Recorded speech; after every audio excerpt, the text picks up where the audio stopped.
Today we're out here at the Chorman Airfield, home of Jeff Chorman and all his airplanes that they spray all around Sussex County and Delaware into Maryland. We're going to hear his story, not only of this great family business, but also about how God touched his life and changed his whole family's course and direction, because Jeff Chorman is somebody on the Crossroad.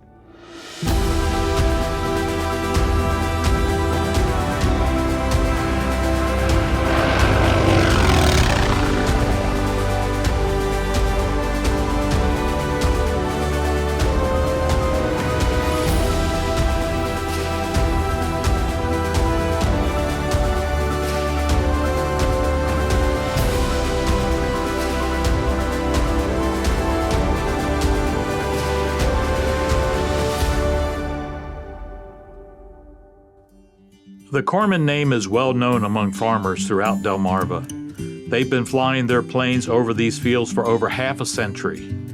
But Jeff, surprisingly enough, said his family got involved with airplanes because his grandfather worked on World War II military tanks.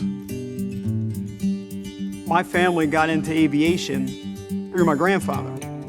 He was a radial engine tank mechanic in World War II. He was one island over from the bombing of Pearl Harbor. Tanks in World War II had radial engines in them. And those are the same engines that are also on the Stearman airplanes that Joe Hudson had when he started his spraying business in the early 50s. So he would get my grandfather to come down and work on his airplane engines. And my dad, being a little boy, went with his dad and would sit in the airplanes, make airplane noises like we all would, or like I did, at Rehoboth Airport. And that's where we got in the aviation. Joe Hudson was a farmer and also had an aerial spraying business. He had the state of Delaware mosquito contract since 1950. My dad at the time was he was 4 years old in 1950. My father's first paying job was for Joe Hudson when he was 10 years old, picking up sticks at what is now Eagle Crest Airport. From there, he started working for Joe, working on the farm, doing anything a little boy could do. So with that said, he grew up around Joe and the aerial spraying business and the farming business.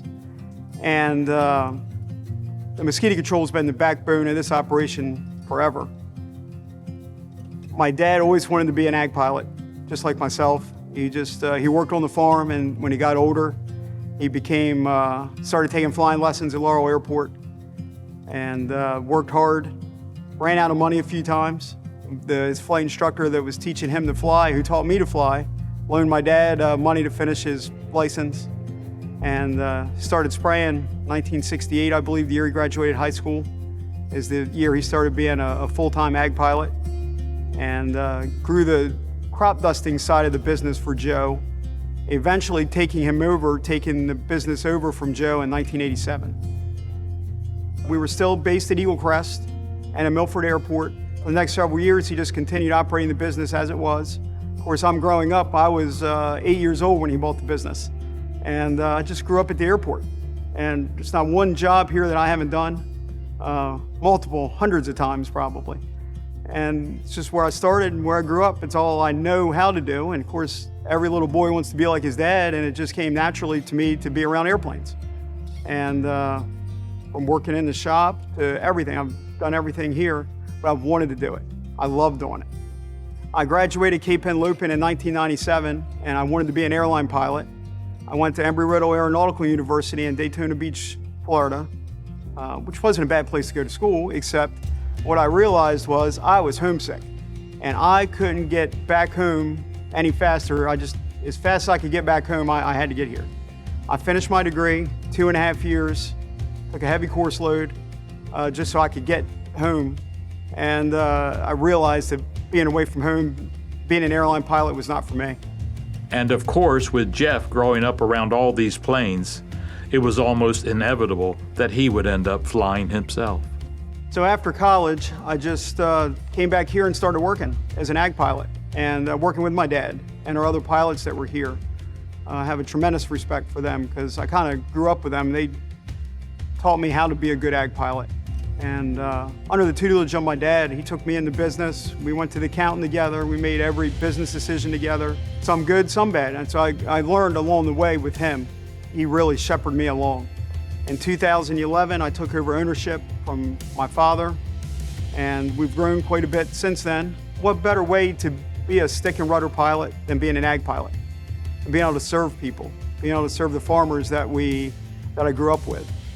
Jeff was enjoying flying planes and having his business, but if God is not leading the way, it doesn't take long for us to mess everything up. After 2011 and taking over the business from my dad, I was so goal-oriented on growing the business, and it consumed me. In 2019, business was doing good, we thought. We had a very trusted employee that was, we found out was stealing from us, and that was very hard to go through. Also, one of my competitors bought an airport that we were probably do a third of our work out of. Getting through that transition, that all happened, I found out about both on the same day. It's a very tumultuous time. In the meantime, like I said, I think I was on my high horse a little bit. I was just making very poor decisions personally, because I have it all. I have the family, I've got a great business, got a great, wonderful family. I was just making poor decisions, and I was driving people away from me. It just all came to a head one day, and a very good friend of mine, I was at the bottom, I was low as I could go, I thought, and still keep everything going. And a very good friend of mine said, "You need to go to Crossroad." And I'm like, "Church, okay." So, separated from my family at the time, very, very hard time. You've never been lonely till you've been to church by yourself without your family on Father's Day weekend. And a very good friend of mine who I didn't even know was gonna be there, a farmer that I sprayed for, I sat next to him at church, and he was so happy I was there. I talked to him all the time, agriculture related. It meant a lot that he was there. After coming to Crossroads on that Saturday night to the Father's Day program, I saw my family Sunday afternoon. I was going back home, and I called Pastor Rick's brother, who's a farmer that I sprayed for, and I said, "Can I have your brother's cell phone number? I need to talk to him." And I called Pastor Rick and I said, "Can I meet with you? I need to talk to you." And he said, "Sure, come in Tuesday." And I'm like, man, I gotta wait till Tuesday? Went in Pastor Rick's office Tuesday afternoon. We were in there probably 2 hours. At the time, I thought I was a good person, thought I was doing everything right. I didn't believe in God. I asked Pastor Rick, I said, "Is there a God? For what I've gone through, why would he put me through this?" And he said, I remember he did his laugh, and he's like, "I know there's a God." He said, "There's no question." And he saved me there in his office. And I haven't missed many services since.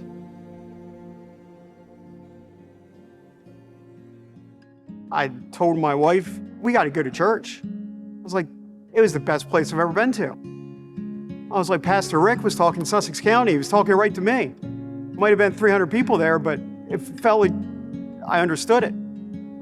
So if I'm not there on a Sunday morning, if I'm not there, I have it playing in my airplane through my headset. So I never miss a service. I was asking my wife, Molly, a few days ago, I'm like, what am I gonna say? Like, I don't know what to say during this interview because I was pretty nervous about it. She said, "The best thing I can tell you is what I've noticed since 2019 is you're softer and you're easier to love." I'm like, wow, never thought about that. Guess I am. Two beautiful kids, they're doing great. A beautiful wife we're a team. And that really hit home, because when you're in business for yourself, that can consume you. And flying consumes you. I'm definitely a type A personality and always in control and always driven to the next goal. And I never thought about that. So yeah, I want to be approachable. I want to be a friend. I want to be a good spouse. I want all that.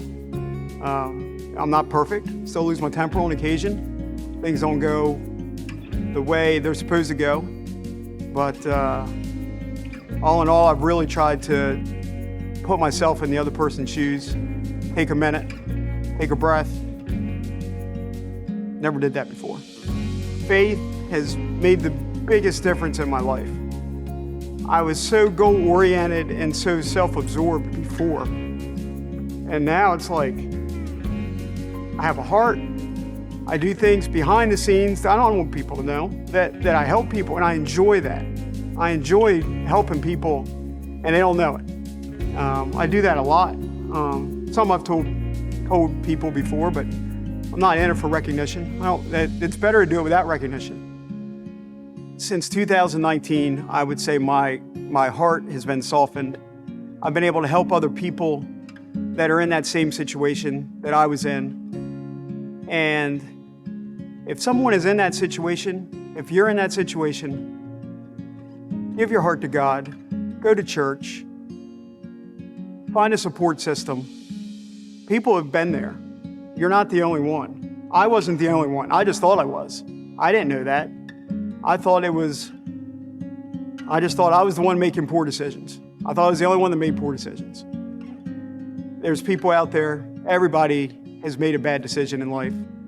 And that's what Jesus is all about, is helping people. It has been amazing watching what God is doing in the Chorman family.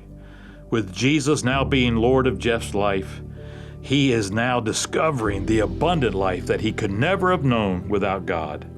And I could have never had the opportunity to fly in a T-28 without what God has done in Jeff Chorman, a man on the Crossroad. Oh boy.